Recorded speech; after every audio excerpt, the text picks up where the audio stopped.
what's going on? Here we go.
And welcome to another exciting adventure on Riding Through the Unknown. I'm your host, Michael, and tonight's guest I had the privilege of meeting in person at the 2025 Full Disclosure Now conference.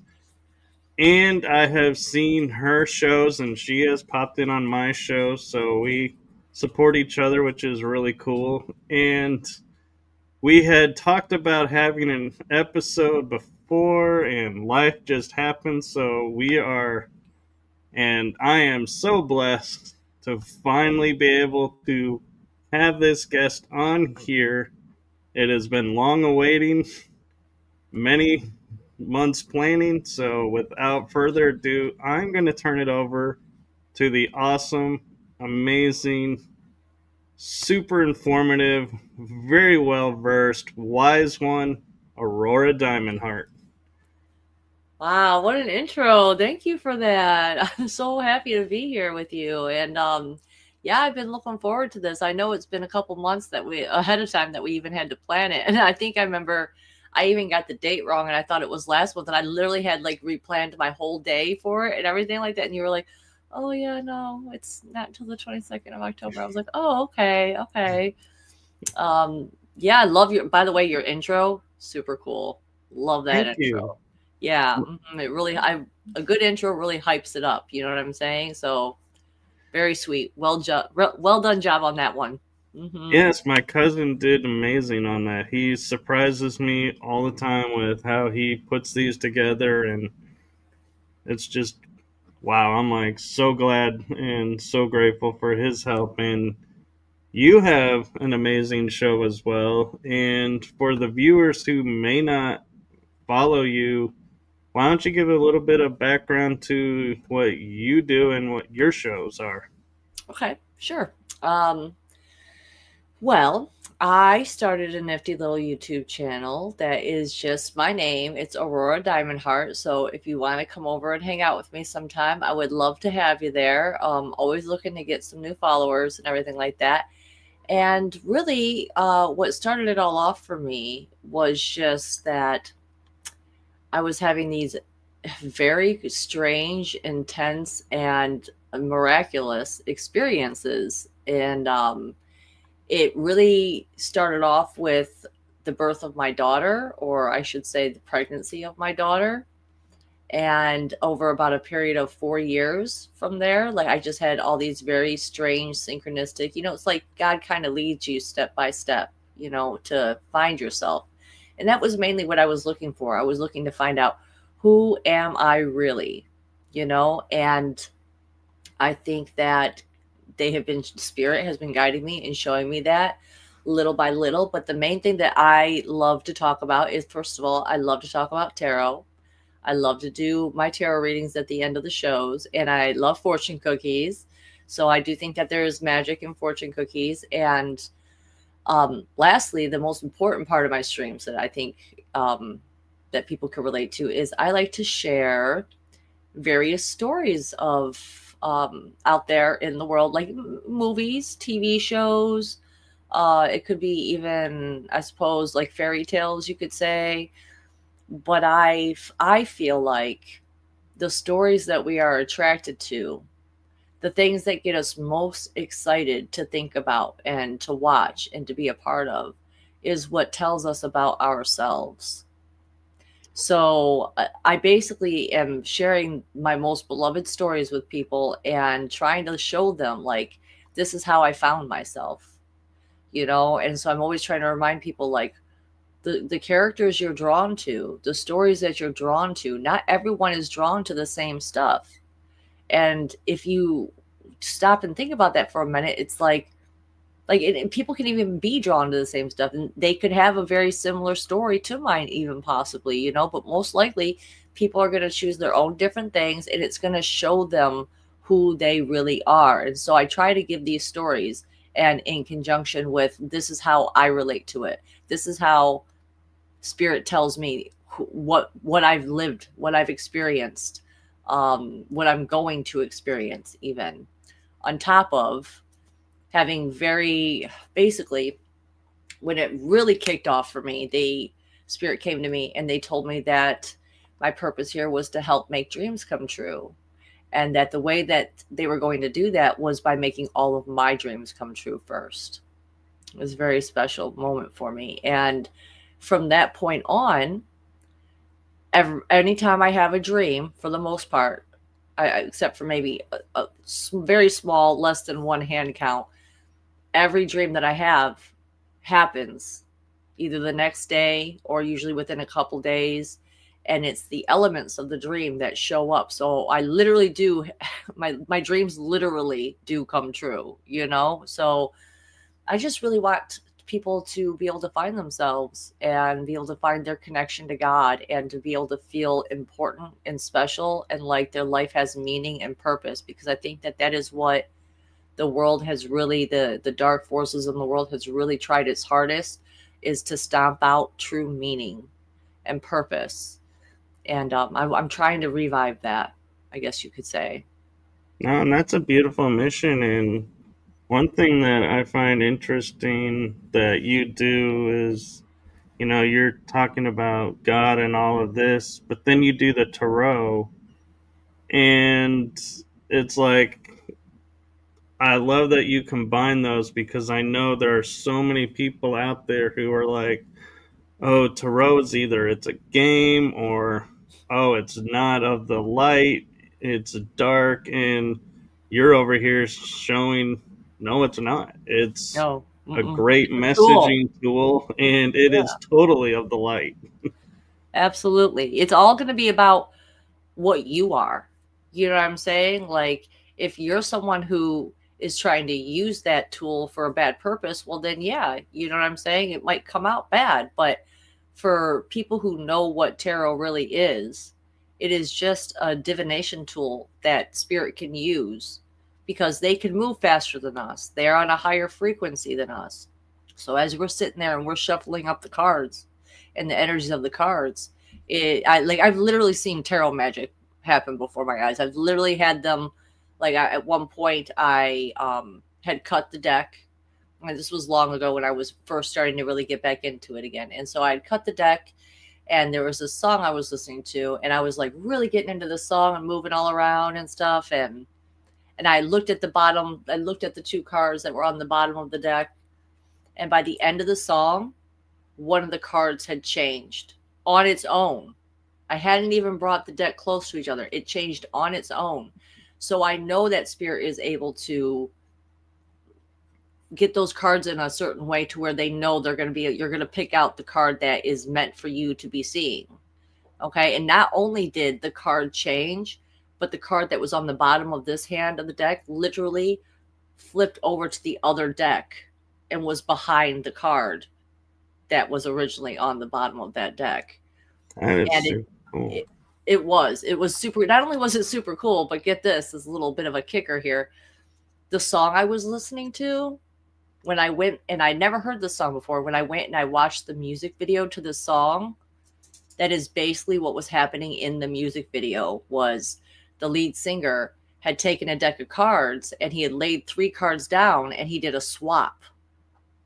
And one of the main cards that I had was the Ace of Cups, and it just so happens he had a chalice, which is exactly what's on the Ace of Cups, and he poured water into it and he threw it or whatever. So it was like the video for the song actually lined up with what I experienced in my life, with the deck. So yeah, but you have to be willing to build that relationship. You have to be able to build that relationship with not just your cards, but with God, and how God can communicate, how your spirit guides can communicate with you through those. Like what those cards mean to you, what the meaning is for you, is what's going to matter the most in building that relationship and that dialogue with God and spirit. But yeah, it's not satanic.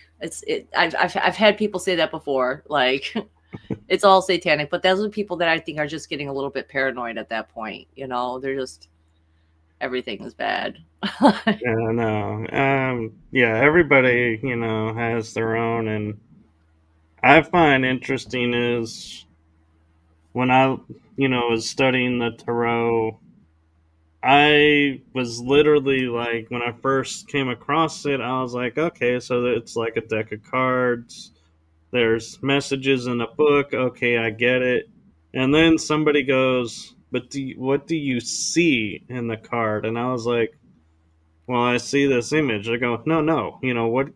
What hidden message is in the card? And I'm like, there's hidden messages. And so then I started looking again at the cards and going, wait a minute, this card is more like this. And they're like, exactly. Now you're getting how to read the cards. It's not necessarily what's in the book. Yeah, that's a good guide to get you started, but it's actually reading the card. And the card, I don't know how to explain it other than it actually seems like it starts to talk to you Hmm. and tells you what is going on.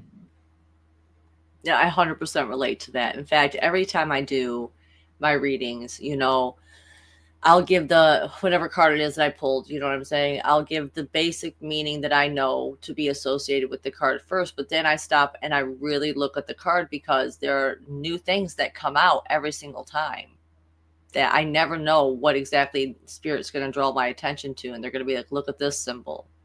Now look at that, and like pull that out. And so it's like you get a different flavor with the same card depending on what it is that you're seeing that day. And Right. that is how it's almost like, okay, a long time ago I gave an example of basically like you think of the tarot deck and the cards as mosaic tiles, and tiles on themselves, like cards in themselves, are not that's not the picture, you know what I'm saying? But if you put those tiles and you arrange them in a certain form, then you can see the picture of it. And so just think about it, you just basically have these blank tiles, and depending on how they're arranged is going to make a different picture. So that's why when I do these multiple card pulls, it's going to give us a new sentence each and every time. It's going to draw us that new picture, and it helps a lot. Hmm. I agree. And one of the things that my friend William Henry pointed out to me, that it wasn't really for tarot, but it works for tarot. And that was, he was showing me, like, hidden symbolism in some of the cards. Like when there's a gap, he's like, well, but look, there is a bridge if you know how to work through this issue. And it's like, you got to figure it out. So it's like your mind. And I looked at the card and I was like, oh, that's what that card is symbolizing. Because it was like not gelling with me what was in the book. And then he goes and he's, we're talking. And he goes, now look at swords. The word sword. If you move the S to the end, what do you have? Words. What is one of the main thing about tarot? You have the swords. What do they symbolize? Communication. They're words. And I was That, like, oh my gosh. That's mind blowing. I never even thought of. I'd never heard that before myself, and that is literally mind blowing. I absolutely love that. Yes, yes, that's sweet. That's a Yeah, sweet connection you made there. I'm gonna use that. By the way, I'm gonna take that. So go for it. But I mean, and that's where I love the magic, as we call it, through the cards, is because, as you know, I'm sure you've done probably hundreds of readings. I've done a small amount, but every time you'll see a card, you'll be like, "Oh, I know this card," and you're like automatically thinking, "Okay, this is what this is because that's what it was last time," and it won't be. It'll yep, be completely different, and it's like, wait a minute, how is this possible? It's the same card, but different. exactly, exactly. Gosh, I had something I was gonna say about that too, real quick. Oh, and the other thing too, because really what it is especially with the major arcana, it's archetypes. You know what I'm saying? And so archetypes can't be limited to just the handbook meaning of that card. It's like archetypes are so they're deep, right? You can go into a lot of depth depending on the archetype that you pull, and we're all experiencing these archetypes in different ways. You know what I'm saying? Like I think it relates to like Carl Jung and everything. Like I think he was the one that talked a lot about archetypes and such like that. But that's what we're all experiencing. This it's like we all get to have our own unique experiences, while at the same time we're having the similar experiences. Like to help us climb up higher in frequency to get to for us to know ourselves deeper. And the thing I've been studying a lot lately has been how tarot relates to the tree of life and the tree of death and the Kabbalah. And let me Really? tell you that, I mean, really, it's going to take a lot of preparation, but I have been talking about it a little bit here and there. But like, you can even use the tree of life along with tarot to focus what your manifestations are, what you're trying to manifest into life. It's like if you know why the specific cards are at certain spots on that tree of life, it'll tell you. It opens it up even more. It's like watching a rose bloom. It's like you learn the basic meaning, and so it's like a little rosebud, and then you start to learn, okay, it's this archetype, and so it starts to bloom a little bit more, and then you find out, okay, well, on the tree of life it symbolizes this certain path and what comes along with that path and what planet influences that path, and so it keeps blooming and blooming and blooming until you just develop this really deep, enriching conversation with your deck. And yeah, it's great.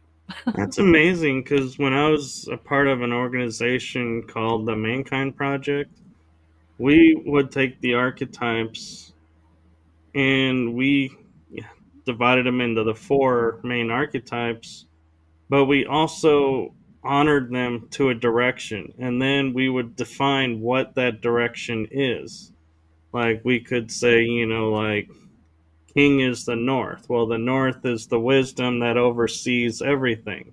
Yes. Okay, that so now you have three layers to that one archetype, and so now when I'm looking at the arcana, like the archetype, I'm like, now I want to go and I want to look and go, which direction do they fall in? Because that's going to have meaning. Like, east is the morning sun, so new beginnings.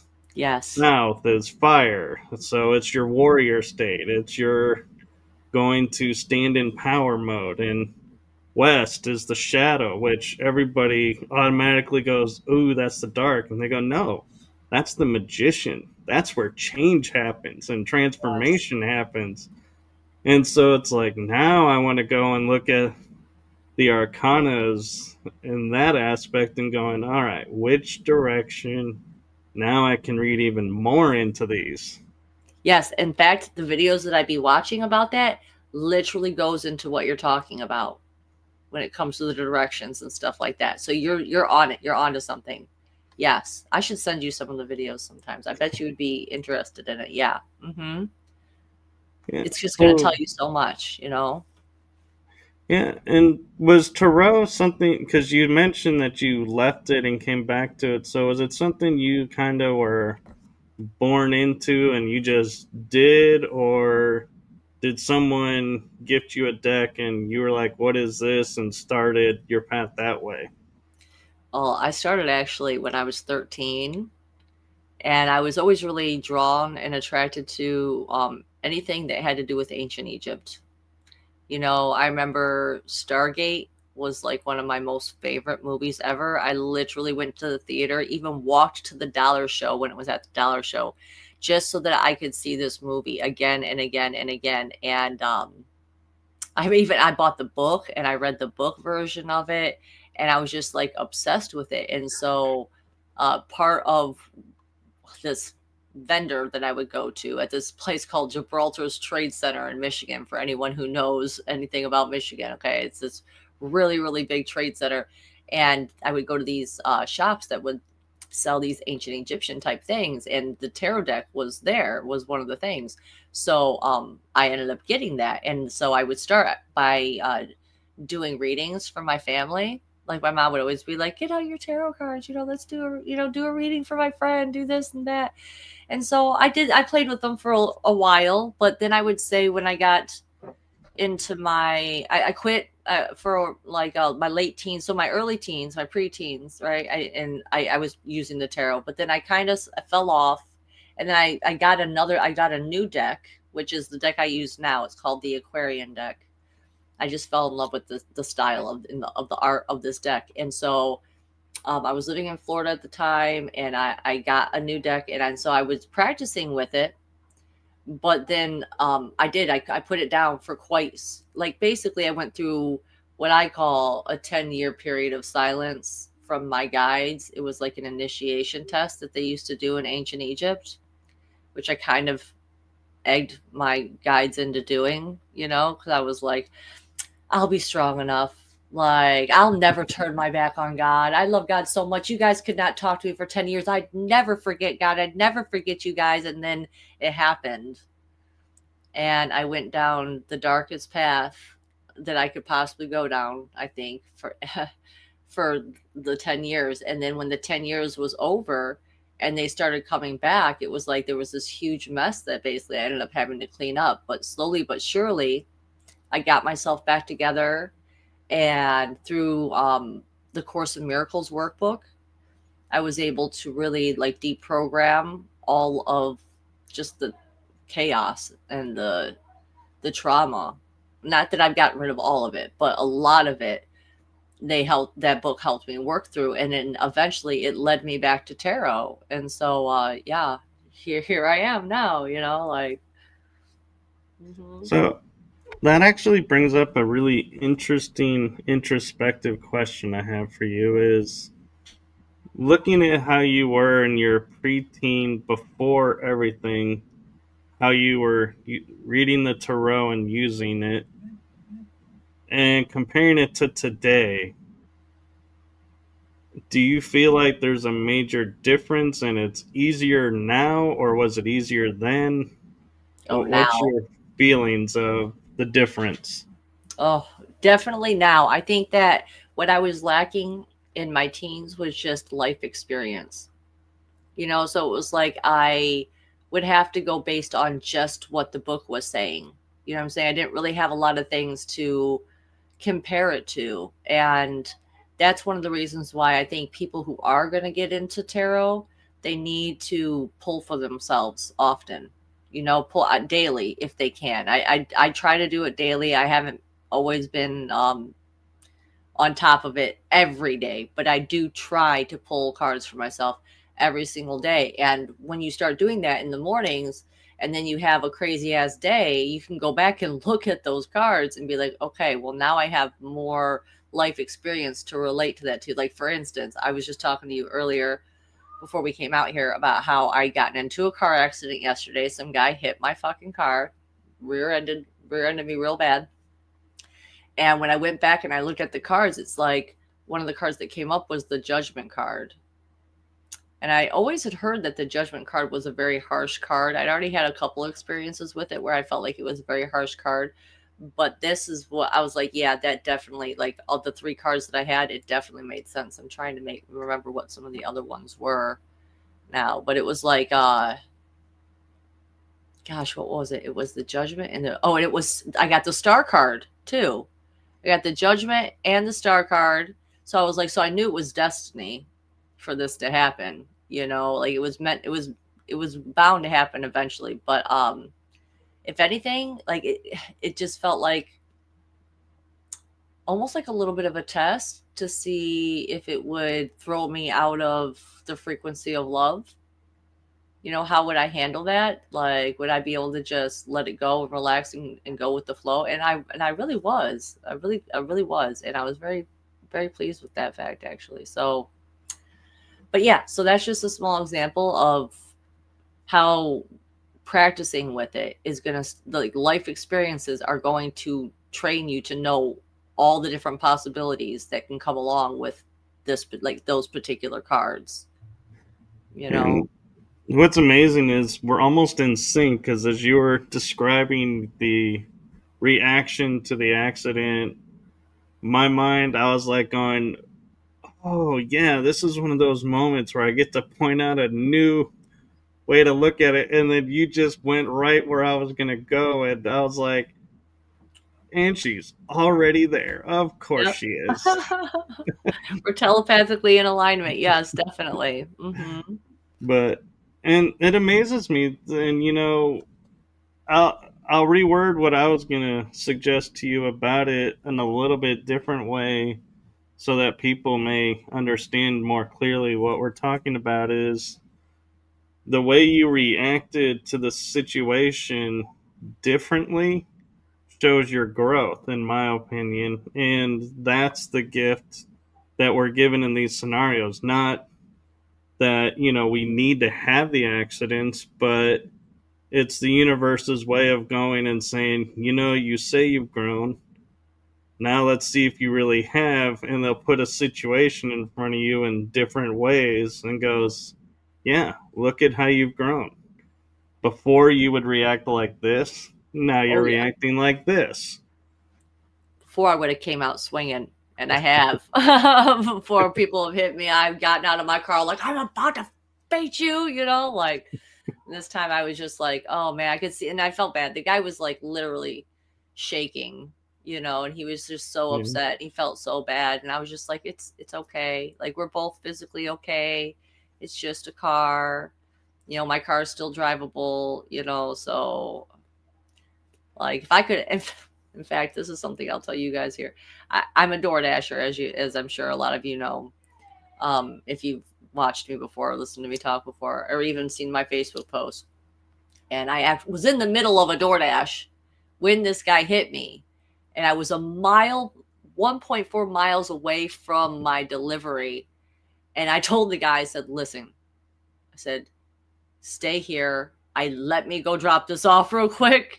And I left and I went and I dropped it off and I came back and then I put my dash on pause because I was like, that was a ballsy move on my part. But you know what? I could tell. I could tell the guy was trustworthy. He had that look to him, and he wasn't gonna go anywhere. And he was there when I got back. We drove to the police station together. It was a whole thing.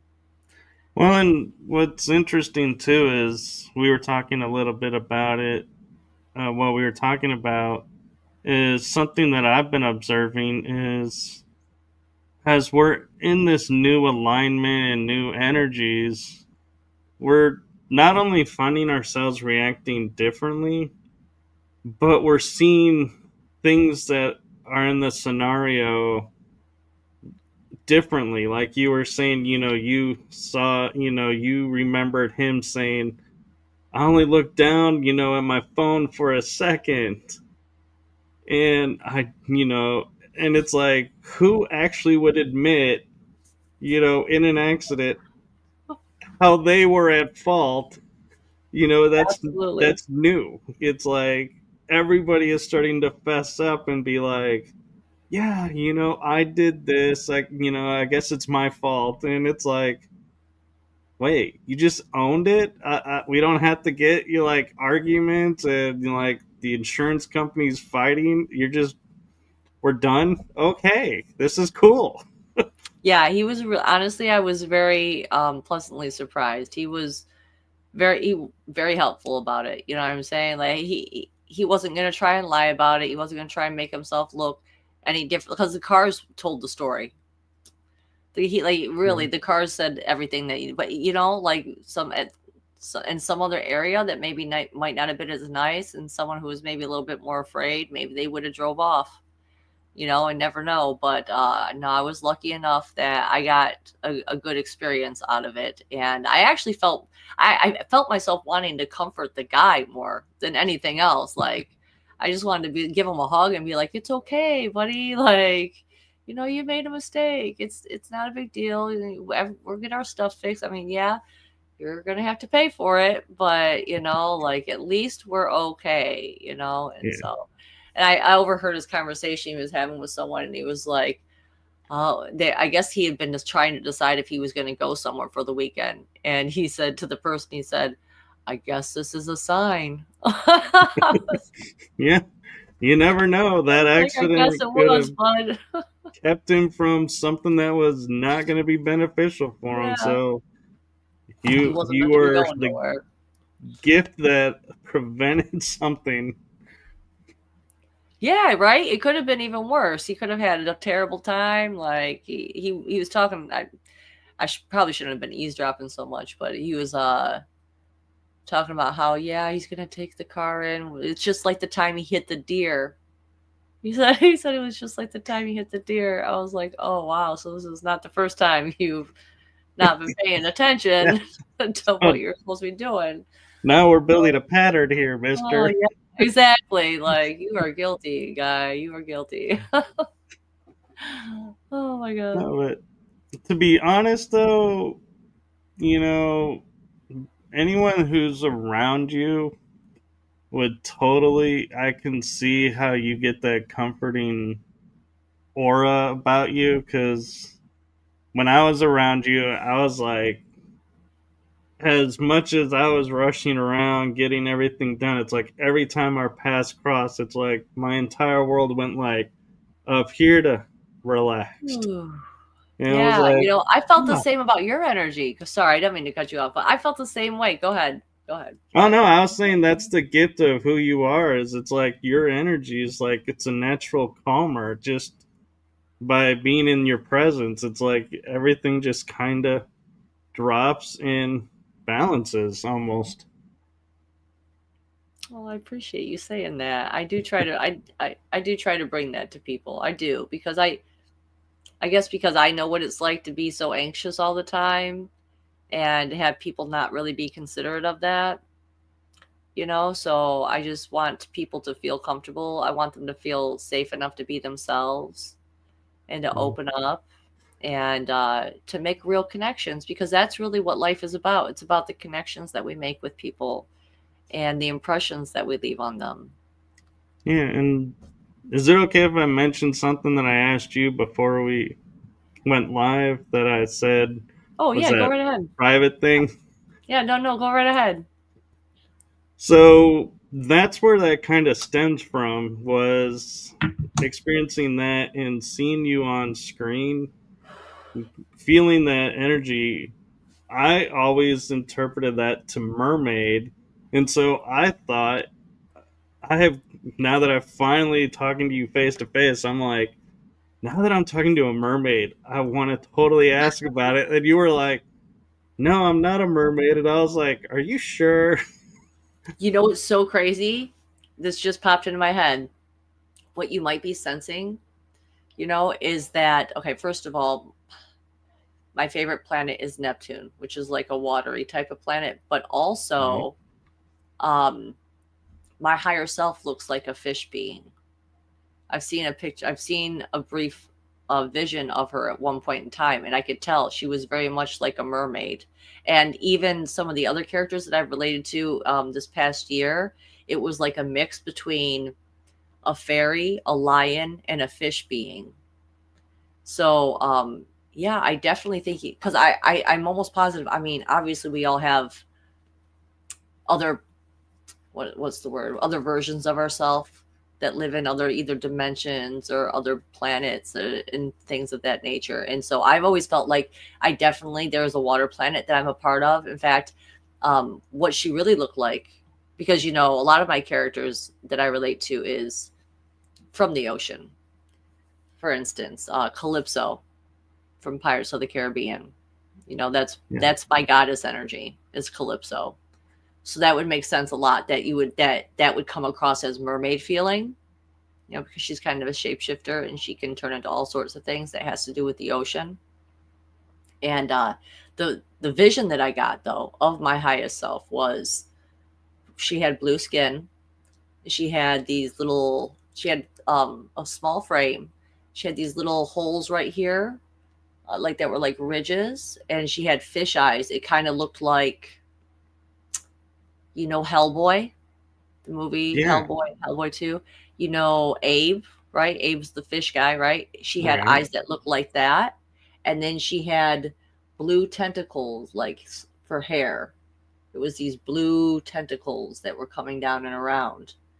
And so I felt like that is why I feel like that was why when I first dyed my hair blue, it felt like, wow, this is the closest I've ever gotten to the real me. And I think that that's because that is what my highest self looks like, is this aquatic fish, beautiful fish woman, I guess you could say. Yeah. And Selena's commenting, very cool. I get mermaid Oh, vibes too from you. I love you guys. I'm so happy to see my friends here. Hi, guys. Yeah. And so when you go from place to place, doing events, because I know you go to events and everything, and I know you're just sitting in the audience. I haven't noticed you having a booth or anything, and so I just am curious, what draws you to the events that you go to? Is there like a feeling, or do you get a message that says, hey, you're needed here in this town at this event at this time? um, I would say the main thing that draws me to these is, for one, my community being there and who's going to be there. I show up for my friends for the most part, but also because I know that, I mean, that's the thing they really took away from us the most was social gatherings, and those are the most important things. And I have been lucky enough to be a speaker at one of them, but it was such a small one that most people don't even really know about it. It was kind of forgotten about along the way. But I do think there is a certain calling that I get. And if I know if I'm meant to be at one of these events, is that things will just go smoothly when I'm planning to go to it. And if it's not going smoothly, then I'm not meant to go to it. And so I do think that, and I've actually, yeah, I have noticed this before, that it's like we are God's eyes and ears on the ground. And so I do feel like I am called to certain events to really get a good view of the people who are throwing those events and to see if they are in alignment really with the highest best good for bringing like everyone up a level. You know what I'm saying? That's why I really loved Brian's conferences, because it really felt like he was bringing energy, even though I didn't necessarily vibe with everyone that he had speaking and everything like that. Like, I really felt he was bringing the energy of the highest, best good for everyone involved. He wanted people to enjoy themselves. He wanted people to connect. He wanted people to get exposed to all these things. But I've been to other conferences where, and you can tell the difference between a conference that is like basically not supported by spirit as opposed to one that is, because the ones that are not supported by spirit, where it's like the person who is throwing that event isn't exactly in alignment, they're not doing it exactly for the right reasons, and so therefore they hardly sell any tickets. I think I've been to two of them where it's like they sold under 30 tickets and they put so much money into it, but the whole entire time, like for one woman I was listening to her talk about it, the whole entire time she was just stressing about the amount of money that she was going to possibly get or make from it. You know what I'm saying? I feel like that's what was different about Brian's, is that he wasn't concerned about the amount of money so much that he was going to make back on it. He was more concerned with the experience people were going to have, you know. And like another lady, she, when I got there and I was around her energy, it was very, very negative. And I won't name names, but it was basically like the worst conference that I went to as far as things go. I was like literally attacked energetically at this conference, and it was such a bad event that she had to not only end it, because all she was talking about was like, you could just see it, you could just see the fear, you could see the stress, you could feel the anger. It felt like there was an entity attached to her. And she was like doing, like, had these people there that were like doing these ceremonies where they were calling forth all these ancient gods and stuff like that. And then people don't know what all these ancient gods, like, you don't know if those are good or bad, these entities you're calling forward. Like, you could feel it, you could just tell.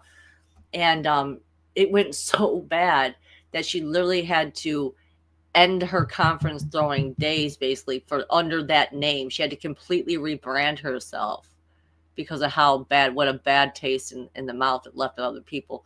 So I do kind of feel that way. It's funny that you had asked me this, because I do kind of feel like sometimes God sends me in there just so that I can see what's going on with the person, you know, because I'm a real angel here. I'm a real angelic starseed. I'm here working for God.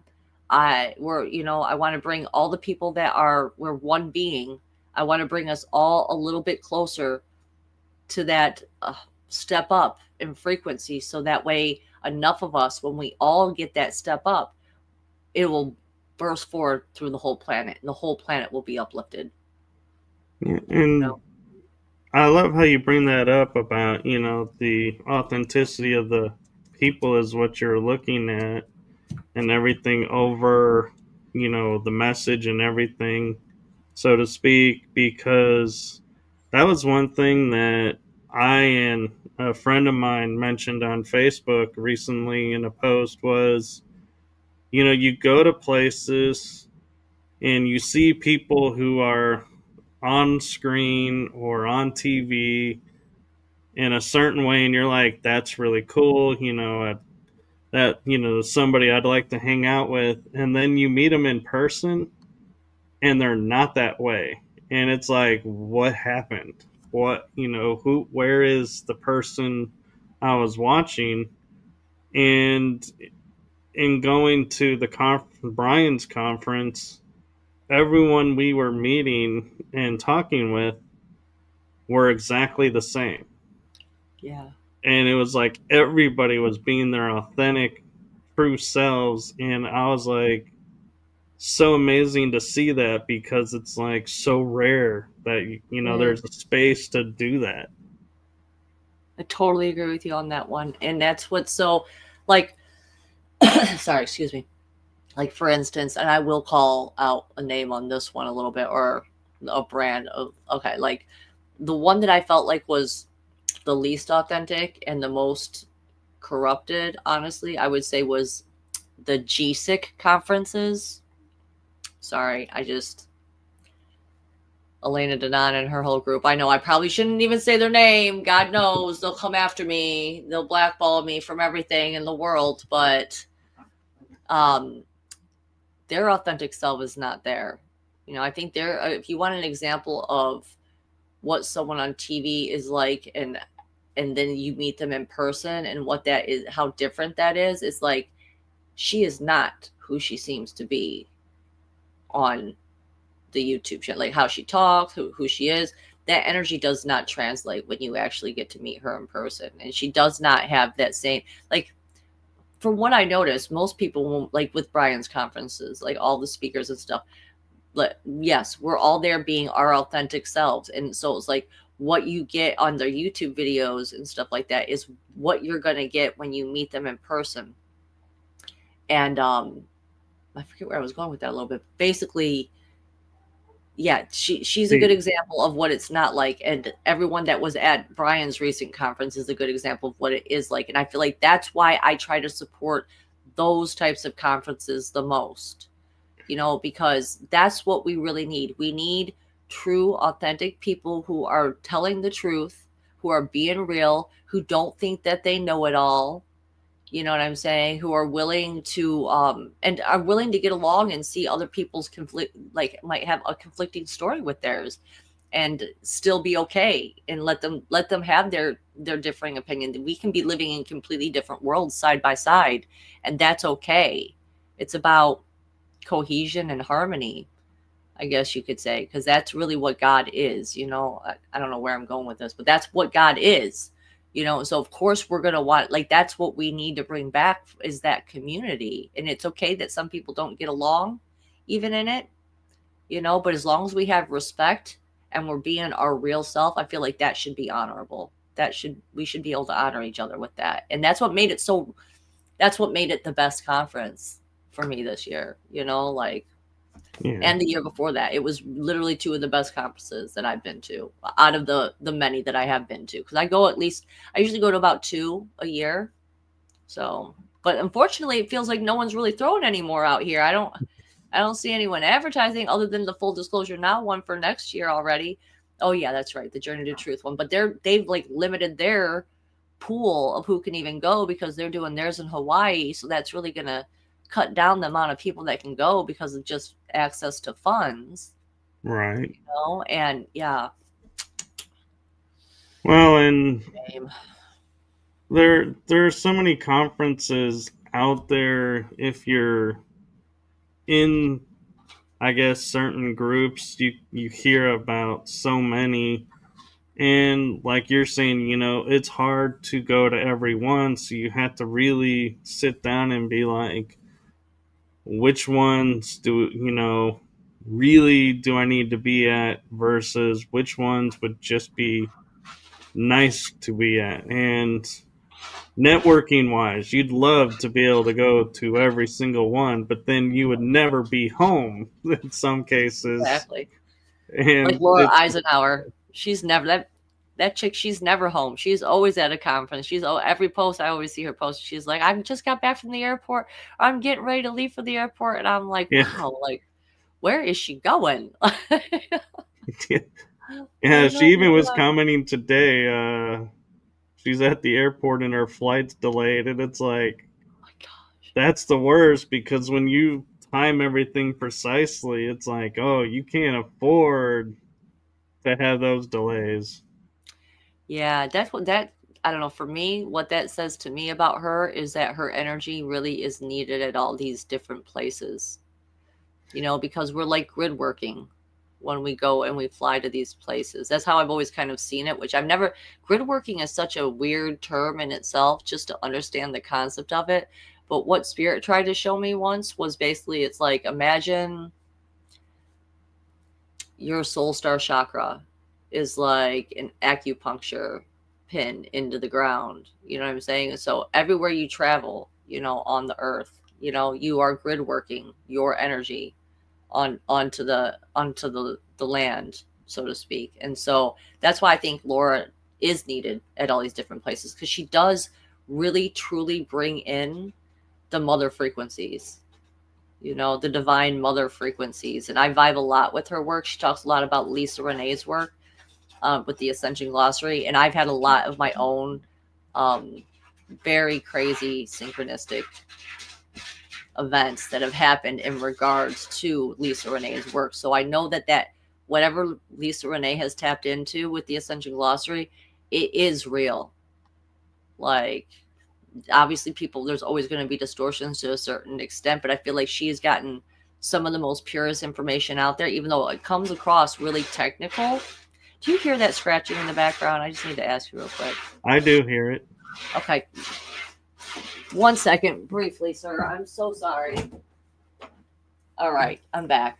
Sorry. That was my cat. She just can't bear to be without me, even for an hour or so. So, anyway, what I was I saying can't was, blame her.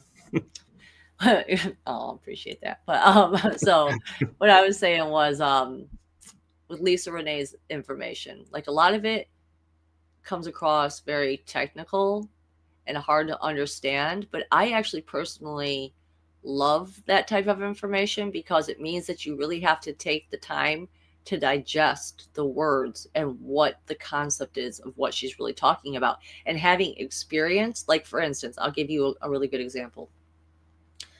Okay, when I was pregnant with my daughter and I was about to have my soul braid walk-in experience, My soul braid walk-in came to me, and they basically told me that Anubis had my heart. They were very specific, and they said Anubis has your heart, and they said look behind your bed. And when I looked behind my bed, it was dark, and I got scared for a second because I saw some things, these two eyes behind my bed, and I was like, oh my God. And I got scared. They said, get your flashlight and look behind your bed. And so I got my flashlight and I looked, and then I noticed that the two eyes, the glowing yellow eyes, was actually from a stuffed animal that was an Anubis shaped stuffed animal. And behind Anubis was a heart, like a squishy heart. And it had Mickey and Minnie Mouse on it. And Mickey was handing Minnie Mouse a flower. And so and that's when Spirit told me, they said, your heart has died. Anubis has your heart because it's been killed, basically, from the amount of traumas that I went through. And flash forward 4 years later, I don't even know how I ended up finding it. I literally don't even remember how I ended up coming across this information, but in the Ascension Glossary itself, it talks about the Anubian black heart, and she has a whole section on it, and how the Anubian black heart is created when the diamond heart of a starseed is crushed to death by traumas and emotional pains of the world. And so, I mean, you can't make that kind of synchronicity up, for No. them to tell me that, and the Nubian black heart, and then to find out that was that another woman had written an entire Ascension glossary, and that was one of the chapters that she had was on exactly how it happens and everything like that. And I looked and it was like, yeah, that's exactly what happened to me. And there's been other instances where Spirit has guided me, just randomly. They're like, you should look up what this term means. And so I'll look it up. And it happens to be in the Ascension glossary. And it's describing exactly what I went through again, So I forget how we started that and got to this point, but basically, um, yeah, don't get put off by the technical or the hard to read and comprehend types of spiritual texts and information out there, and go with what resonates with you most. Like, some people resonate more with the law of one, you know what I'm saying? Which I also really enjoy the law of one. It's very similar to Lisa Renee's Ascension Glossary. It's you got to realize this is not like it's not like the 30 to 90-second TikTok videos. These are things, if you really want the gifts of spirit, then you have to show your devotion and that you really want to unlock. It's like you have to work for that key to unlock what that true meaning is. And the more you do that, the more you enrich your own spirit, the more you enrich your own life.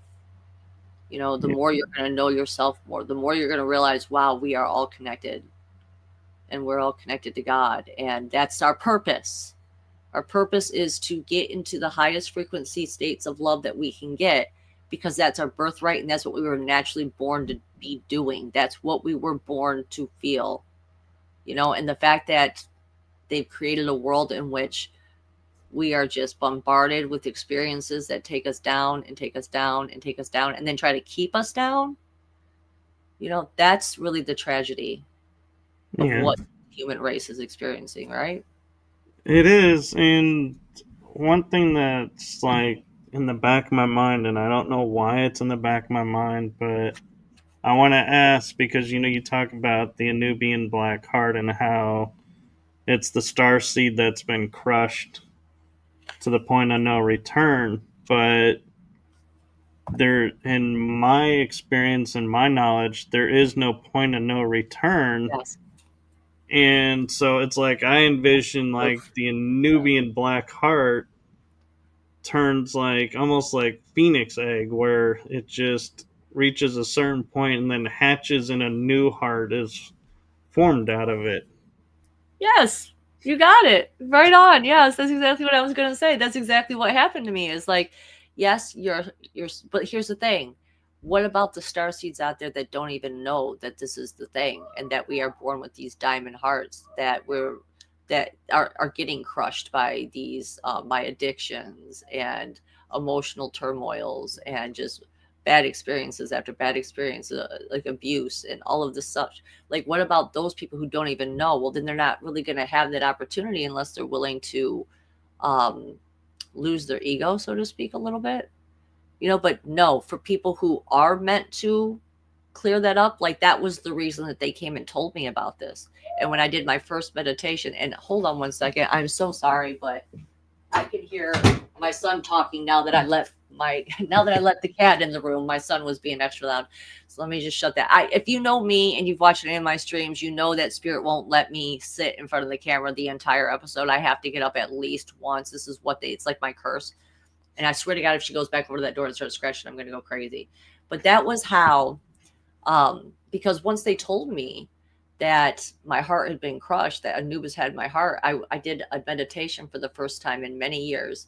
And when I looked down at my heart, first of all, I saw my guides around me, and they scared me. Okay, I was like very fearful at this point in my life, and it looked like they were taking flashlights and putting this flashlight underneath their chins, and so that's why they looked scary. And so they said stop. They're like, calm down, and they were like, look again. And so when I looked again, it looked like this big obsidian rock, like this black goo that had just encased my heart, but there was a crack. There was a single crack in it, and through that crack was shining this light blue light. And so basically, it came down to my soul braid walk-in, which I think is just a version of me from the future or some other reality. Okay, came to help me. Sorry, my cat again. I'm just like, this is ridiculous.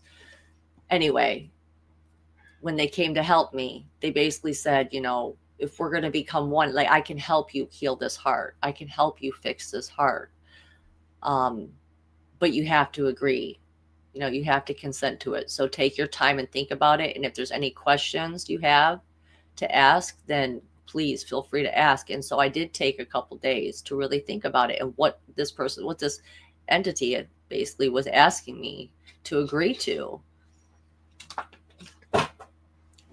And I eventually did say yes, okay, because the questions that I had, they answered really well, and I trusted, and I had prayed sincerely with all my heart for someone to come and help me, that I couldn't do it alone, that I needed to heal for my daughter's sake, because my daughter was going to go out there and she was going to become an example of who I am. The same way that I grew up and I became an example of what my mother lived, my daughter was about to do that. And I was just like, and she can't be born into what I'm living. It was so terrible. I didn't even know what happiness was anymore. I had a dream at one point where I had a friend that was visiting me, and we were in this old bedroom in this old house that I lived in, and this bright light was on in the room, and I was laughing, I was smiling. When I woke up from that dream, I realized that it had been so long since I felt happiness, I didn't even know what it was anymore until that dream showed me that. And so I agreed with my soul braid walk-in to go ahead and become one being. And that was when basically they had to take me to my deepest, darkest childhood trauma. And that was what broke open the heart. It was like taking a hammer to that obsidian, and they just broke it open. And from that point on, that's the work I was doing, was working to rebuild this heart. So everything you said, that was basically what I was jumping off of, was like, you're absolutely right. It's not the end. When you hear me say the Black Anubian heart and the starseed heart getting crushed, don't get pessimistic about it. I'm living proof that it can be rebuilt and it can be brought back online, and you can go on to help you fulfill your mission. Who knows? This probably was my destiny the whole time, was to do this, so that way I could be an example of that for other people to be able to follow. Because how many people out there are truly living a life where they don't feel real deep meaning in it?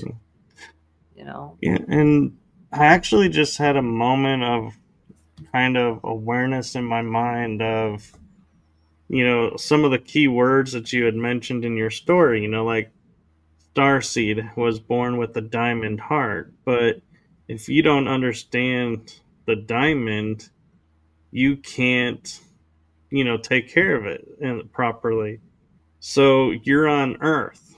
This is the proving ground. Well, how are diamonds formed on Earth? They're crushed, put under immense pressure, if I can talk, Yeah, and they come out shining brighter with more clarity and more value. And so, if you take that and put it into your story, it's like, yeah, having the diamond heart, not understanding what it means, what it stands for, then experiencing its formation and transformation, it's like to an even bigger and better version. It's exactly. like, wow, that is an amazing gift.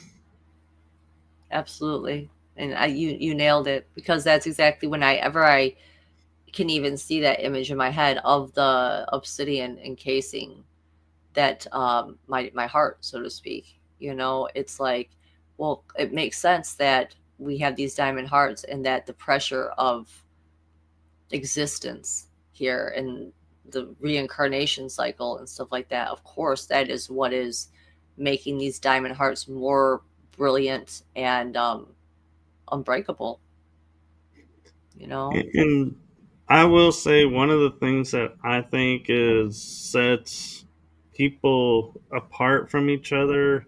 Not that I'm saying there's differences like, better than or, that, but when someone is aware of their star seed background and abilities versus those that aren't, when you put them under the pressure, it's like everybody that I've seen that has stories similar to yours. I have my own stories of what I overcame growing up. But we have survived things that it's like we actually will say, like I've even said at times going, I don't think a normal human could survive everything that I've been through.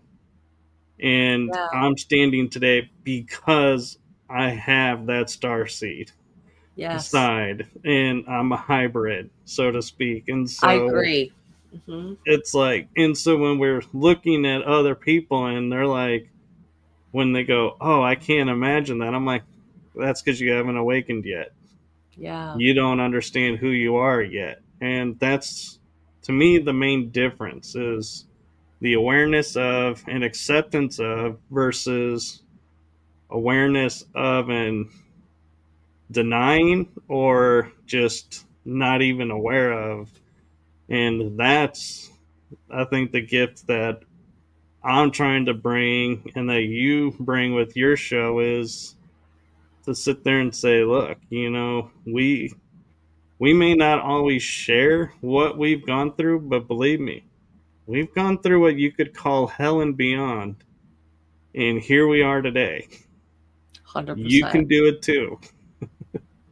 That's exactly the point that I'm trying to make with my show. Quite honestly, that is exactly the point that I'm trying to make with my message, because I want people to realize how important they are. They've really stomped us into making us feel like we are so small and so insignificant, and that our human consciousness is not nearly as powerful as all these greater outer forces in the material world, and that's just simply not true. If you take if you take one of my favorite movies, for instance, The Fifth Element, Oh, yeah. and the ending of that Fifth Element movie, which relates a lot to my story. The big black ball of darkness that was coming towards them, that was unstoppable, that was literally getting bigger every time they threw missiles at it, and hatred and whatever else, whatever violence they were throwing at it, was getting bigger and bigger and bigger. But what was it that destroyed that big black ball? It was true love. It was that fifth element. Okay, like they had the four elements that Yeah. lined up, and the thing that really needed to bring it all together to destroy and save the planet was her awakening to true unconditional love, God's love, source's love. So it just shows you it's like it's so powerful. We can, and that's the thing. You have to start off kind of small when it comes to these types of things. When you start to really slowly start to believe in yourself again and believe and just contemplate it. That's really all it takes. Just what if what they're saying is right? What if I am more powerful than what I've been told or what I think I am? What if I do have a more important role to play that, know what, like most people would call that egotistical or something like that. It's like, well, put that aside for a second. What if it's true though? What if I'm saying that you are just as much as important as the main character in The Fifth Element, okay, as everyone else is. We all have our own most important role to play. But if you don't allow yourself to open up to the belief that that is true, then how will you ever receive that gift? Because that is how they keep us in the chains of our own self-limiting beliefs.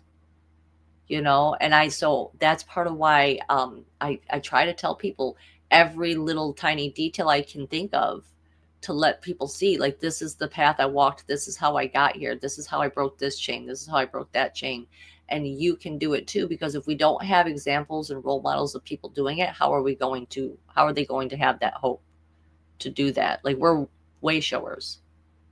Very you know true. And as much as, Stargate is a way shower movie because it opened up, not only travel through different universes, but also, the idea that, who we thought we were worshiping may not be who we're worshiping. So it's like made us question, who are the gods, so to speak. yes. And then, like you're saying, Fifth Element. And there's one that I think a lot of people don't see for what it is, and that would be Star Trek, one of the original series movies, the fourth one, Hmm. where they have to travel back in time to get humpback whales because a species has come to communicate with them over a long distance and is shutting down everything Wow. because they cannot get the answer they're looking for, and the answer is the humpback whales. Yeah. So they go and they bring a pair back from the 80s to their current time, and the whales are swimming and they start to talk, and all of a suddenly the weather calms down, the planet restores itself back to harmony, and you see this ball that was spinning in space through light go back into this large cylinder and it just disappears. Yeah. And it's like, to me, the truth of that element of that movie was, as superior as we are, we're not the only superior beings here. We need all of them. We can't 100%. erase one being because we think we're superior to them, and because this could be our future. We could have a benevolent species come to talk to their relatives here, and if we've extinguished them, that's not good. They're not going to be happy. And so, yeah, we need to look at, is, that could that reality be real? And what would we do if we did destroy an entire species? Yes, I'm definitely vibing with that. And in fact, it's the reminded spirits like reminding me of another movie, but there's something else. It's basically saying like like I was saying earlier, like everyone has a role, everything has a role to play. That's just as important. Like you can't downplay it, just because they've convinced us that everything is just coincidence.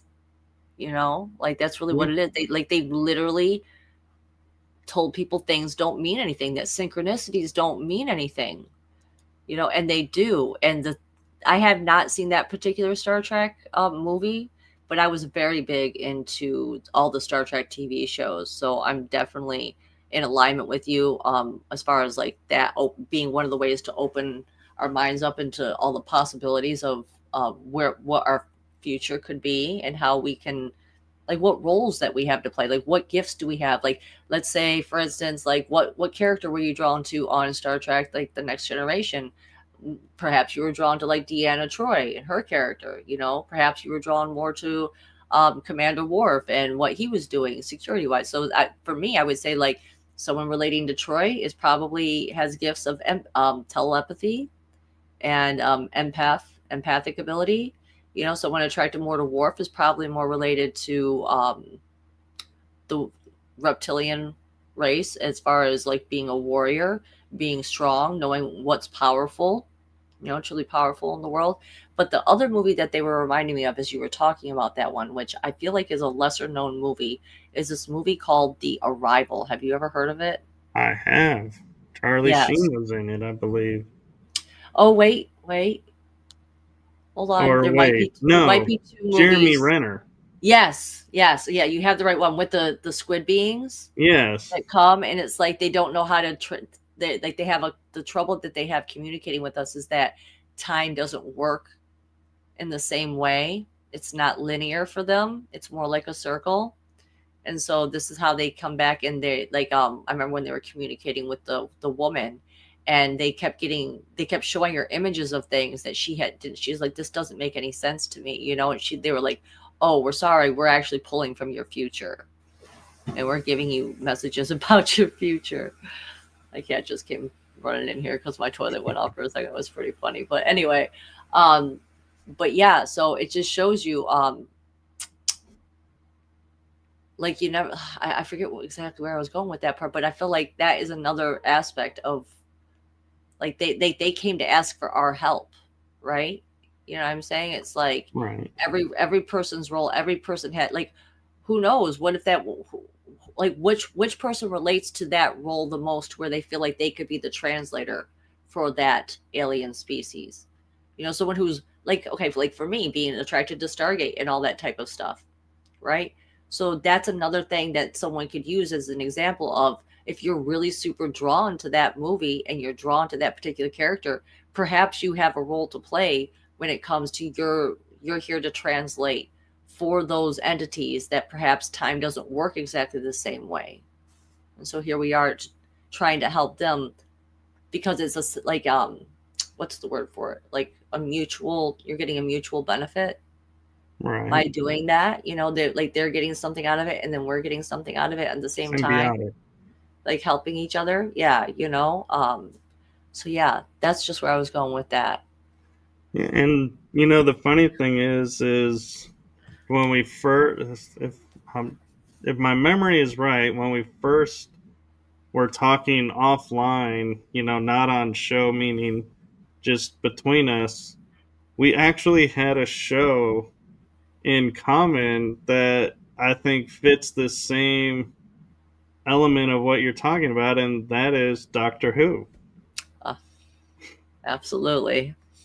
And what I found interesting, and I'm curious your thoughts of, is in watching all of the Doctor Who's, and I think it actually can translate even to the original seven before they really brought it out to the forefront in such a major way with all the effects and everything, is you were seeing different aspects and different personas of the Doctor, who is this being that's like 900 plus years old, seeing time, from the beginning to the end. But how do you relate that? So he has the war aspect, the romance aspect, the, sad or broody, or the action or the comic. And so I feel like that's what we were seeing. And the one thing that they always had in common, though, was whoever it was, you're going to go through me because I'm protecting this world under this galactic ordinance, and it's like, wait a minute, there's a galactic ordinance protecting us.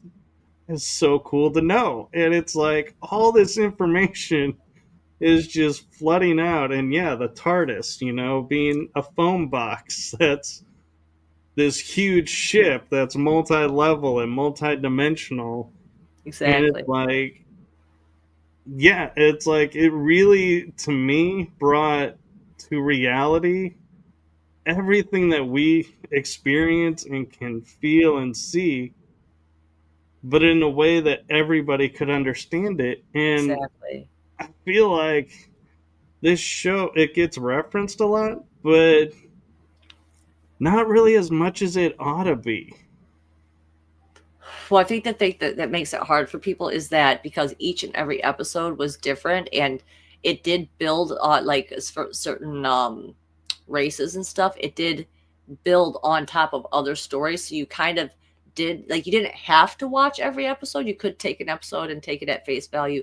But if you really wanted to get the full depth of it, you needed to watch the other episodes and to see how it led to that. You know what I'm saying? I love the Yeah. way they show us how um, time traveling and how influencing the past can change the future. How there are some points in time that are fixed points that cannot be changed, because those, you change those points, then you cause a whole slew of mess. But then there are other, like being able to figure out what the difference between those two things is. And not only that, the thing that I really love about the Doctor Who series in itself is the lore behind it. And here's just some little fun little pieces of lore that I picked up from the show along the way.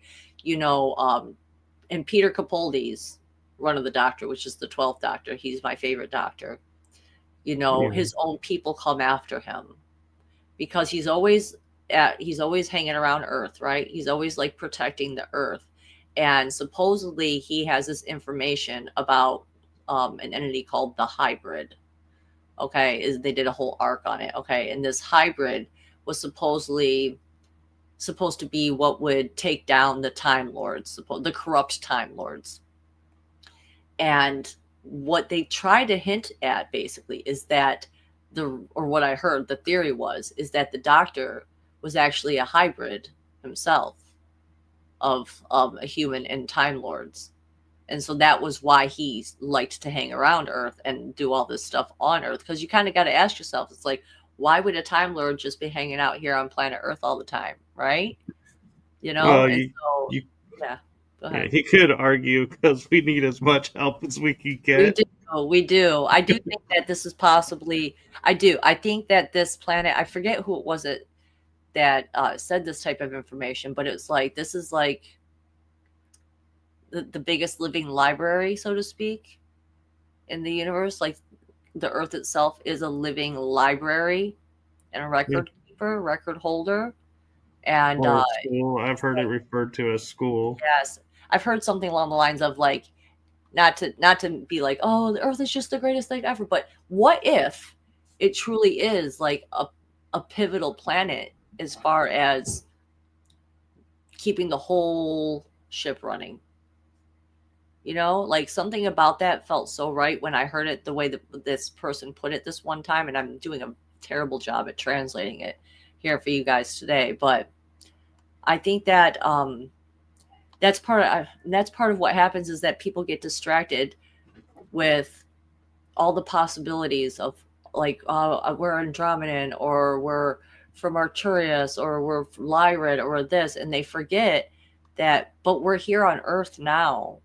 And so what is it that we're not meant to be constantly seeking out there to, like, go, like, oh, I want to just get off of this planet and stop reincarnating here so I can go back to these other places. Like, no, we were sent here from those other places.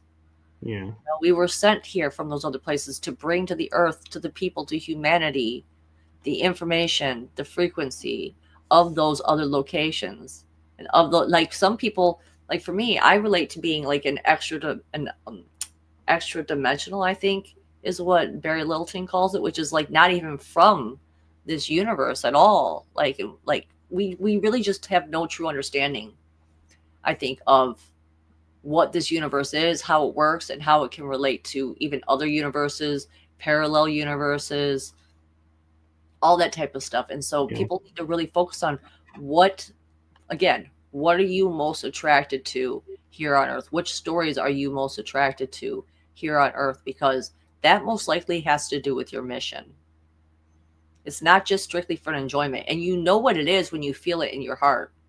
You know, it's like when people say, find something you love to do and make that your job, because then you won't be doing it because it's a job. You'll be doing it because it's something that you love. You really put your heart and your soul and your creativity into it. It's like when you're in that creative space, that is when you are on the right track. So what inspires you to feel the most creative? What stories inspire you? Which series inspire you to be the most creative? Because I know for me, Spirit talks a lot to me through just using TV shows, songs, movies, clips of things, images, memes, and so because we're always receivers. People just think that this stuff is just auto playing and running on its own. It's like it's not. Like, we are receivers and we're always picking up things. And if you don't stop and you don't pay attention to what those things are, then you're going to miss the message possibly. Yeah. You are important, people, is what I'm saying. We are all this important. Pay attention. Yeah. And, talking about the hybrid, to go back to Doctor Who for a second, I just realized, hearing that theory, because I hadn't heard that before. And now it, like, the entire Matt Smith as Doctor makes total sense now, because it would be his moment of being awakening to the hybrid, because what you see is he starts out with, there's the crack in the universe where Yes. another universe is trying to come in, Mm-hmm. and he loses his companions and he shuts down, and he's supposed to be this all, knowing, he's got all the information, and he gets crushed like a human because he has to say goodbye to his companions because he can't save them. And it's like he gets thrown into this whole arc of, yeah, there's no That's it. point in helping Yes. anymore, and just totally goes human. And Yes. who's the next Doctor? Peter Capaldi. Exactly. Well, you know who it was that really tied it back together for him to come back and to start caring again was Clara. Yeah, After he lost Amy. Amy and Rory in the pocket dimension that basically the weeping angels took them to and sealed them off in. And you remember, if you remember that episode too, it's like it started with them reading a book. If you remember, they started with, Yeah, and the book was actually written under a pseudonym, and they found out that the pseudonym writer was actually River Song herself. But the Doctor doesn't like endings, so he tore out the last page. But at the end of the show, that episode, and Amy and Rory get taken, and River Song is basically talking to him, and she's like, you need to find someone else to travel with, because you should never travel alone. It's not good for you. And he was like he was just absolutely in shambles. And he's like, how am I going to live without Amy and Rory? That's happened to them because of, he always blames himself, because of me. This yeah, happened to them because of me. And she's like, well, I wrote that book, right? And he was like, yeah. And she was like, I'll just go to them and I'll just write a forward. I'll just go back in time and I'll write an afterword. And so that way you'll know how they're doing. And then he realizes, oh my God, I ripped that last page out. And so he runs back to grab that page, and he grabs that page, and it's an afterword, and it's a message from Amy and Rory letting them know that they're okay, and that they're yeah. just trapped in this other universe, but it's okay. And she gives them advice. And so then he goes silent, he goes solo for a little bit, which is going to drive him crazy. The same way it drove David Tennant crazy too. If you remember in the Yeah. David Tennant breakdown, he went and tried After to change. Rose. He went to go well, actually it was after Donna at this point. After he All lost Donna, right. he went crazy and he went to go try to change a fixed point in time on Mars.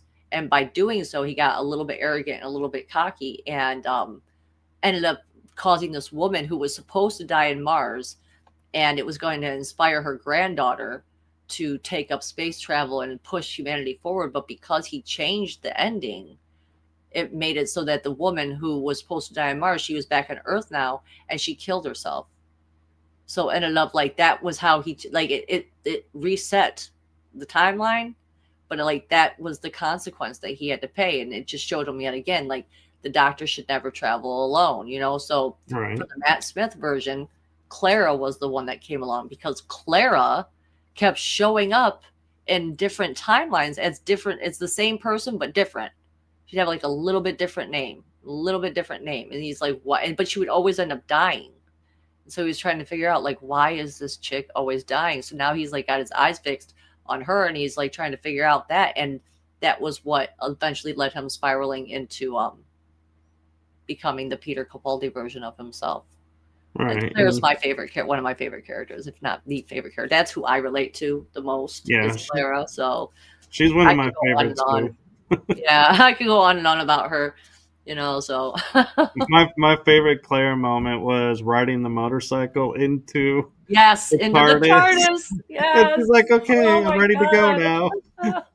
It's like, Yes, I remember that one. That was one they brought all three of the doctors together, right? The David Tennant yeah, version and the Matt Smith. wartime doctor It and Matt was Smith. Matt Smith, David Tennant, and And then William Hurt. yes, yes. He was the wartime doctor that they had tried to it was basically like he was the shadow aspect of themselves that they tried to ignore and pretend never happened and never existed because they Yeah, were like, no, you betrayed the name of the doctor. And he was like, I was left with no other choice but to make the choice that I made. You tell me how I could have made a different choice. You want to judge me now, but you tell me how. And then they all come together and they realize, wait a second, we need to support him. And we need to figure out we can now that he has us here with him, we can support him and we can help come up with a new plan in a new way. And they do. And, you yeah. know, it's such a beautiful thing. And Victor actually brings up an interesting point I hadn't thought about. He says, now that I think of it, I wonder if they called her Clara to Oh, bring clarity I back to love him. that. I love that. And it really did. It brought him back into his purpose, which was as the Matt Smith version, he was very much more the child aspect. You know, Yeah, he was more playful. He was more, yeah, like having a good time all the time. You know, it's like Peter Capaldi is much more serious. You know, that's when the doctor goes into his phase of what defines a good man between a, like what makes a good man good. yeah, You know, like he wants to really understand the depth of that. But with Matt Smith, he's like, I'm just here to have fun and kick ass, you know, and yeah, he's not thinking about all of his hardships that he had to overcome, all like his planet being destroyed and all that type of stuff, which William Hurt was very upset about. If you remember in that episode, he was very like, how long did it took? It only took you 500 years to forget the amount of people and the children that died on Gallifrey, you know. And David yeah, Tennant, though, David Tennant's like the emo version, I guess you could say, of the doctors. He was like, I remember each and every one of them, you know, and all their names. yeah. Like, you know, like, so yeah. Oh my gosh. We could go on talking about Doctor Who. And anytime you want to have a Doctor Who episode, I'm right down for that. So Oh, yeah. And we actually have a question from Selena. Is I think she was talking about something we were talking about earlier. She goes, I get a lot of messages the same way too. Have you ever thought of something a few weeks or months before you seen it or heard it? absolutely. I'm trying to think of an example of that, but I know what you're talking about. I mean, for me, I mean, the biggest thing for me, I would have to say, is when I was pregnant with my daughter. Okay, I literally had like a package of dreams that came to me. These like, and they weren't really dreams. I know that now. They were showing me the future. They were showing me memories.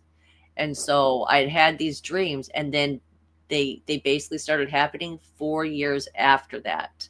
And they're the types of dreams were these very they were like long drawn out days worths of events that was happening, and like there were things that like didn't make sense to me at the time. And like the first major one that unlocked for me was I'd had this dream when I was pregnant with my daughter that I was at this building, this office building that was on the beach, and I was hanging out with friends, and it was nighttime, and there was these we were on this dock, like a boat dock, and there was these red light. It was nighttime, and there was these red lights that were going down the dock, and me and these friends of mine that I had, we were like deciding to go and explore these cruise ships that were at the edge of this dock, and we were jumping through it, and we were like, wow, this is like really cool. And then it moved on into I was like working in this office building, and I was mainly just looking at these like lists of paper, and I didn't really feel like I was doing very much, and I was like, how am I even working here? And we'll skip over some of the rest of it here, but to get to the point of it, when I woke up at the time, I thought, what an unusual dream, because at the time I had no friends. So I was just kind of like, what, where would I even be doing it? Like, this is just such a strange dream. Well, as it turns out, at my main, I guess, event that you could say that really activated me, it started off with I was hanging out with some friends that turned out to be like my soul family. And we were hanging out at night, and we were on a hotel. We were at a hotel that was on a beach. Okay. And this is where the conference was going to be. But like I said, it was nighttime, and we were hanging outside the hotel on this dock, and the dock had all these red lights that were leading back. And at the end of the dock, guess what? It was COVID. So all the cruise ships were parked at the end of the dock. And so now I know, like, that's what it was showing me. We were like exploring them astrally, so to speak. And then it just so happened I was a volunteer there. And so what was my job as being the volunteer? I had to check people in. So I had to look at the names. I was looking at these lists of names. So yeah, definitely you can, like, those are prophecies. In fact, the biggest ways that women of old used to get into those meditative states, to have those visions and have those prophecies, was like during sewing, or during, what is it, the wheel you have to do when you're doing wool, you're making the thread, right? Oh, yeah, You know what I'm the talking about? Which I think spinning that's wheel. at the spinning wheel, yes. And so women would do that, and that's if you had the ability of psychic powers and stuff like that, that was how you would get these visions. And that's why the men would pay attention to what the women were saying in these tribal cultures when they were doing these certain things, because they knew that women had the ability to, like, it was basically the first form of meditation, one of the first forms of meditation for women to be able to have these. So it doesn't surprise me. Selena, of all people, you definitely have a gift. Yeah, you definitely have a gift. Yeah, So, hmm yes, and like the fates. yep, and the thread of destiny. That, Yes. yeah, it's always interesting, And I will say, because I know we're running a little bit over time, but one of the shows that is not metaphysical in the least, or disclosure in the least, was Hercules with Kevin Sorbo. Okay. But there Yes. was a Oh, I scene love that show. where they Xena went to and cut the Hercules. thread, from the fates, and when they went to cut it, the scissors shattered. And they were like, "You're not Wow. allowed to cut this thread." And they were like, "This is a divine thread."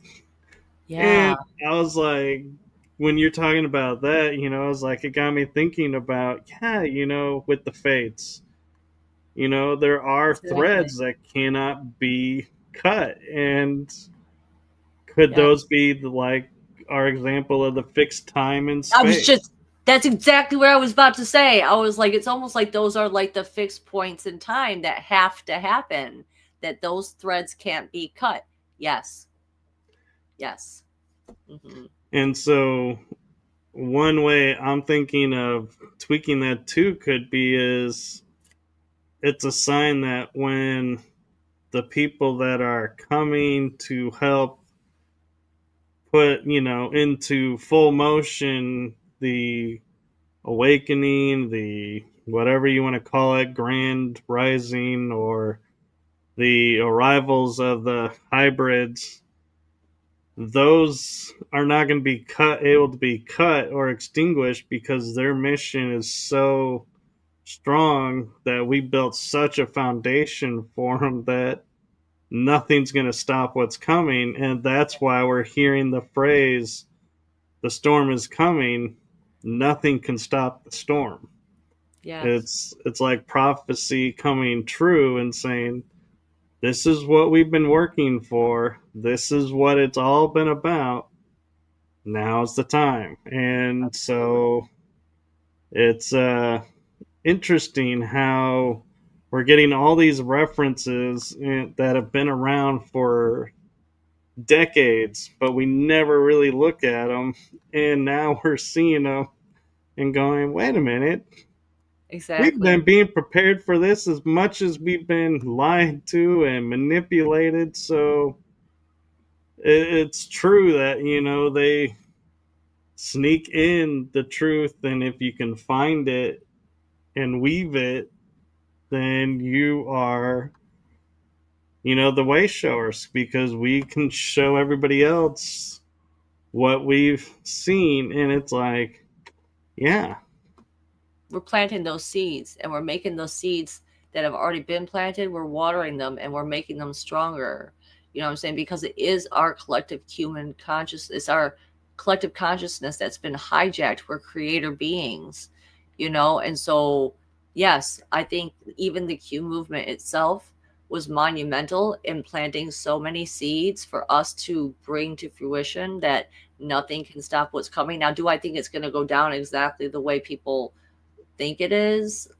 Probably not, because I do think that ultimately it's like it's all of us that have to step up and rise together. It's not some outside force that we can wait to just take this action. It's like it's a personal journey, and once everyone gets into alignment, like I said, it's like the human consciousness will all, it's like the people who are in harmony with each other are the ones that are most connected right now. And so that's why it's so important to get onto that frequency wave. But think about all the people that are out of harmony and discordant with the rest of us. We need to get more, the more people we get into harmony with what it is our true mission here is, which Lisa Renee calls it the Christos realignment mission, which basically just means bringing the Christ consciousness back to humanity and the planet. Because right. once that is reignited in people into the entire collective conscious, human consciousness, once that's reignited, it will behave and act in accordance with the nature of that. You know what I'm saying? With the nature of love. And we will be able to root out all the people that are not that, which is basically, it's almost like the Dark Crystal, if you know Oh that yeah, show at all. Yeah, like it's like the this the schism. this what do they call the Oh, the Skeksis? Skeksis. Yes, you know what I'm saying? It's like we can't recognize those. They're hiding amongst us, and unless we all get into alignment again somehow, one by one, because everyone's role is as important as the other one. As soon as we reach that critical threshold where the whole human race comes back online, then we're going to be able to see and root out all those evil ones, all the beings that are here that aren't, might even be demons in human bodies, that might even just be human bodies that don't even have a soul. You know what I'm saying? There are Yeah, things that are out there that are like that, and so we need to figure out what we need to know what those feel like. And that's why, yeah, that's why it's just yeah. so important for people to really work on themselves and And work on remembering who they are and what they are, which is love. They are yeah, love. I don't. The only thing I will say is I don't know that we need all to start it, because think about this. As a nation, America, we're told in history, toppled the greatest empire in the world with less than 1%. Yes, And so, it's the 100th monkey effect. Do you know what I'm talking about? yeah. And Yeah, so I it's don't want that. everyone sitting there thinking, oh, we have to wait until we have No, every no, single person. No, it'll start. it'll And I happen. think Yes, absolutely. as the shift is happening, those who are not waking up will sit there and be able to go and say, no, I don't want to do that. That's not my mission. I'm going to stay on my mission and we'll go and do what they're going to do. And those that were like, no, I'm not going to follow that, or now like, ooh, wait a minute, maybe that wasn't such the wacky idea. This is not getting me anywhere. Let's go over there and try that. And Yeah. so then more will come and join, but I don't necessarily buy in that we need all. I think there are some that are here to do the other path, and so I bless them and send Same them here. on their way. Hmm. And I just am like, that's where I get frustrated, is when I hear everyone saying, well, we need to get the masses behind us. I'm like, no, we really don't. No. We just need We to just need get a percentage of a them. start. If once Yes, it starts, the mass will come after. exactly. I feel like it's like in Lord of the Rings when they light the towers, right? It's like you Right. light one tower, but they're so far apart, and then the next tower gets lit, and the next tower gets lit, and then eventually the help comes because those towers are. It's like the star seeds are those towers. And yes, I'm in agreement with you. I don't think it's like every single person has to come into full awareness of who they are for us to make that shift on the planet. I don't. I think that there's a certain, like I said, with the 100th monkey effect, where it's like where they proved that the consciousness of these monkeys was connected to all the consciousness of all the monkeys that were all around the world. So once one learned how to wash food off, once a certain number of them learned to wash the food off, then all over the world, without even having been taught, these other monkeys learned how, okay, we're going to wash the food off this way. I feel like the same is true for people who are connected to source and who are true immortal beings, I guess you could say. And so we don't need every single one of you guys to wake up all at once. We just need enough of you. We just need to draw enough of us to ourselves, get us to awaken up to the point where then it just automatically goes. It's like the monkey. It's going to go to all the people that are capable of achieving that, and they'll And become awakened to that. You know what I'm saying? and I would That's argue the a shift. little bit that that's already started, It is because we start to absolutely, it has. see Hmm. scenarios where 4 years ago, if we took what's happening today, we would have been in like fear mode and going, okay, we're in lockdown, we're shutting everything down, we're isolating ourselves. But now they're trying it, and we're looking at them and saying, are you nuts? We're not gonna shut down anything. Oh We're not no. going to go into hiding. We're here. And the people who I've been reading reports where, when we talk about these massive protests, that it's more like 50 people, and Yeah, once their time is up, they just walk away. They're like, okay, my time limit's up. This is what I got paid for. I'm out.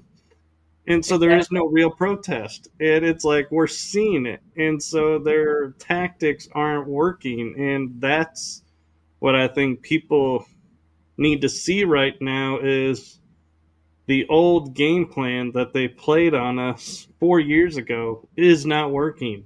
Exactly. That's the growth that we've came from and experienced and learned from. So yes, when you say nothing is changing, there is stuff changing. It's just on such small scales that we're overlooking it because we're wanting the bigger picture. And Yes. it's like, no, there's, it's almost like, I would say, to your analogy, we're the light workers, we're like the match, and we're trying to ignite the match as the whole, when it only takes one surface to scratch it and ignite it, and that spark will ignite other sparks, and that's when you get the huge ball of flame that's lighting everything up. Is we're all the little matches that are going to be combined in and making the huge. And Absolutely. yeah, I don't know where I was going with that either. I was having one of your moments where I was like, yeah, It that's happens. It apparently happens. it. And just to bring up something really small and it's kind of silly, but to agree with you on the fact that their old tactics are not going to work again this time. I literally had I I needed to go to the doctor for something. I have this new primary physician because I'm lucky enough to have health insurance at this point. And I called not that long ago to make an appointment. And do you know that they told me that I would have to wear a mask inside the doctor's office? And I just told them straight up, no. I was like, there's no way. I'm like, what day and age are we living in? I said, really? Masks? We're going back to that, to where you think mask works? Like, so the doctor agreed to come see me if I just came to the office and I was sitting in my car. Like I'm just some bum on the street. He's going to come outside and look over. And I was just like, I called and I canceled my appointment because I was like, I got to find a new primary Yeah. doctor. I'm like, because no way. We are never going back to masks. We are never going back to lockdowns. No, not happening. Right. We I learned that mean, lesson. yeah. Anybody who sits there and says, "Oh, the masks are so necessary and did so much," God, it's I would bullshit. have to like literally get a camera and like look at it and go, "Are you for real? Are you really here, or are you an illusion that's like Exactly. messing with my mind?" Like, are you just a computer algorithmic, like freaking taking over entity or something? Because that shit's not gonna fly anymore. It is not. No more. Yeah. Yeah. To think mass work, the audacity. Like, my What God. rock were you under? I know. It's just like, are you kidding me? Like, oh my God. For the for the health of the concern of the other patients that are coming in, I was going to need to wear a mask. I said, I'm already coming in for a lung infection. I said, I'm not depriving myself of oxygen and making my condition worse just so someone else can feel like that works when it doesn't. I said, we've already Well, proven and that doesn't work. that was one of the things too, is they said if you have lung conditions, you can't wear the mask. So then it Yeah. became the face shield. And Yeah. even that, like you're limiting your air, which by nature is the problem for someone who has a lung condition. So Exactly. why are we making it worse Those people, they dumbed to us make down. it's Oh my like, yeah, God. Because it was a test to see who, like, our IQ and our critical thinking skills. And it's very disheartening and sad, and that so many people fell for it and that so many people supported it. And hopefully they can see now, though. Hopefully some of them can see now that it absolutely did the exact opposite. Like people who knew their jobs, like knew OSHA standards and stuff and regulations, and then they were literally changing the OSHA standards and about the amount of oxygen that you get from the mask. Like, oh yeah, sorry, we won't go down yeah, that timeline anymore. But yes, I yeah, agree with you on these things. Yes. yes. And wow, I can't believe we're almost at an hour and 50 minutes. Wow, time I flew can't. by. That's how I do this. You ever been to one of my streams? I can't stop until I hit that 2 hour mark. It seems like I try sometimes to not go to 2 hours, but I can't control it. Well, fortunately, I can, and Hmm. Thank I'm God. going. I am going to say yes. I agree with you, Selena. It did go by fast, and we will definitely have to have you back on and do some more, like you're saying, Doctor Who, and just some more of these I would love conversations, to. because I feel like, man, we hit so many targeted aspects that people so need to hear right now. And that's why I love doing my shows this way, is because it's conversation. It goes where it goes, and it's not scripted of question one, question two, question three. It's a good style. I know. That's exactly why I wanted to be on here after I saw a couple of your shows. I was like, I like the conversation style you have that goes, you're a good talker. You're good at getting to flow out naturally. So yeah, anytime you want to have me on, I'm there. I know it takes like 3 months in advance though. Let me know. I don't want Yeah, to be waiting a year from now. We're like, oh yeah, we'll do this again, and then a year later, no, no, yeah. just get a hold of me. I'll be there. I'm down to clown. Well, I have new means to connect with you, so definitely will have you back on sooner than the almost a year of prep. So thank you so much for coming on, and thank you for your support, and thank you for what you do. And I will say my normal goodbye is, oh, Selena, good. Thank you for mentioning that. My next book is due to be published.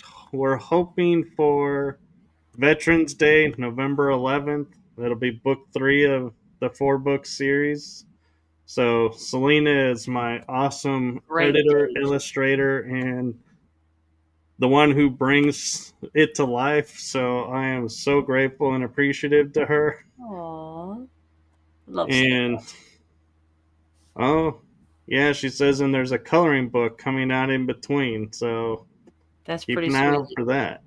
That's pretty sweet. My daughter loves stuff like that, so I'll be keeping my eye out for that one. Yeah. So I am going to give you the special send off that I have been guided to be doing, and that is simply and powerfully saying, my heart and my show's heart to you. Thank you for what you're doing for humanity. It is seen, it is felt, it is known. Thank you. I can feel that. It's a beautiful way to end it. I appreciate the same back to you, Michael. Thank you. Yes, and for everybody who's going to be watching this in the replay, make sure you like, subscribe, and follow along because you never know when Aurora might be making her return appearance. So keep in touch, and we will call it a night. And thank you all for watching. Thank you, Aurora, for sharing your gifts with us. And we're going to say goodnight, everyone. Good night, everyone. Thanks for having me.